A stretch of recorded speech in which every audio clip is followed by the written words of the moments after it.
Magic has made itself unknown to all through the making of the black screen medium.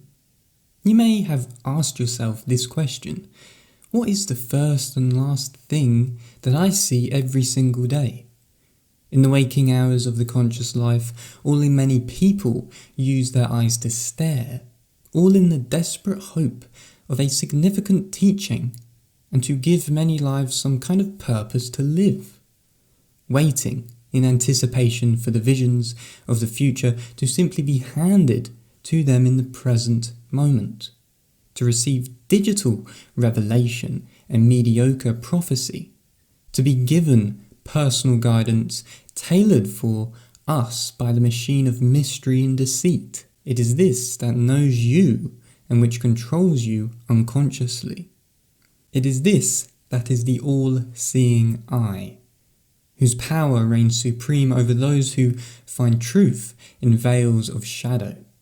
It even acts to fulfill any possible, materialistic wish, by it listening to you and to show you your desires, no different from the crystal ball. And it is this black mirror that is used in the occult practice called black mirror scrying, used as a mediumistic technique to see and manifest significant messages and visions, or something you could also refer to as being similar to the process of active imagination of the unconscious contents within the psyche.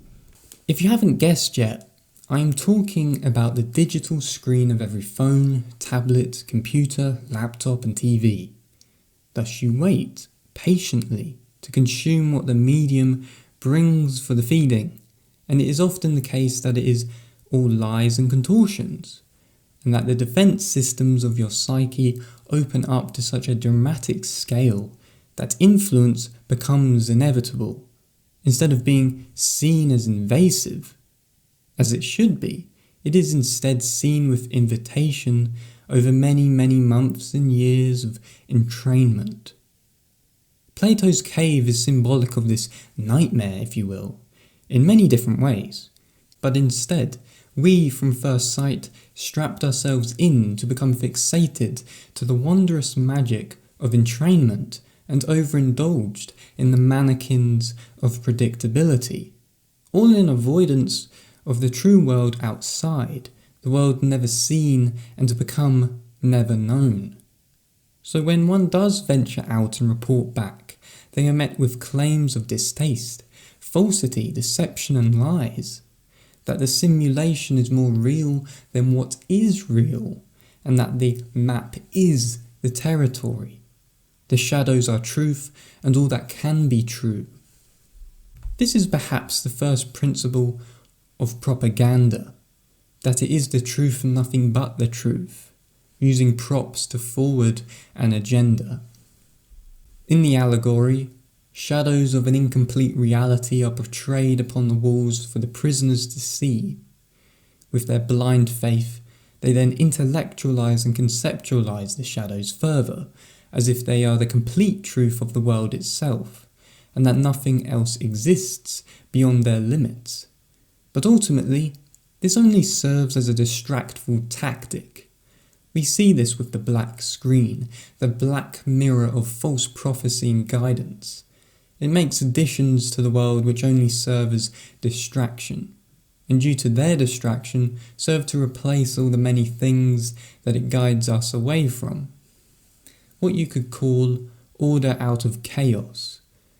That with this puppetry, they intend to create chaos, illusion and deceit, so that they achieve the outcome of newly made order which fulfills their intended desire of control to begin with. This is something those Freemasons love to call ordo ab chao, and it is also what is called, in many layman terms, divide and conquer. Everywhere you look, this is used, creating sociological and conceptual theory for division and distraction. They or we as people, through discovery of the psychological existence of mankind, discovered that control can be more easily harvested by manufacturing toxic identity division so that it can act and be used as a weapon against everyone and everything for whatever cause and purpose needed. Religion has the ability to control and maintain a collective order, but it is not as effective as weaponizing the complete identity or the individual through politic. Therefore, every single ounce of humanity can be manipulated into a fanatical obsession of political theory and identity by making humanity a political war zone which is manufactured from the inside out. And it is most obvious of ideology when it perpetuates a trending opinion of history in consistent fashion, that the ideology itself offers the what you could call keys to history through restricted opinion to open, let's say, every single door possible, when in truth it is only done in a desperate attempt of escapism from the responsibilities understood from the past, whereby ideology itself can be then seen as liberating to those which accept it, even when ideology desires imprisonment, with the use of bias and dissonance towards all other perspectives of life. This is when freedom is lost, when bias of thought is seen as liberation, in a mediocre attempt to bypass and escape responsibility through the perpetual strivings of delusion. This is why Hannah Arendt wrote the following in her book, The Origins of Totalitarianism. Caution in handling generally accepted opinions that claim to explain whole trends of history is especially important for the historian of modern times, because the last century has produced an abundance of ideologies that pretend to be the keys to history, but are actually nothing but desperate efforts to escape responsibility." End quote.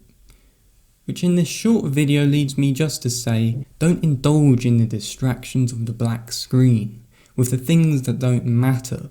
Don't let them take over and become your future reality. Instead, prepare and make moves for your future. Absorb only what makes sense and that which matters to you, that which feeds you wisdom and knowledge instead of deceitful lies that try to guide you with empty and easy consumption.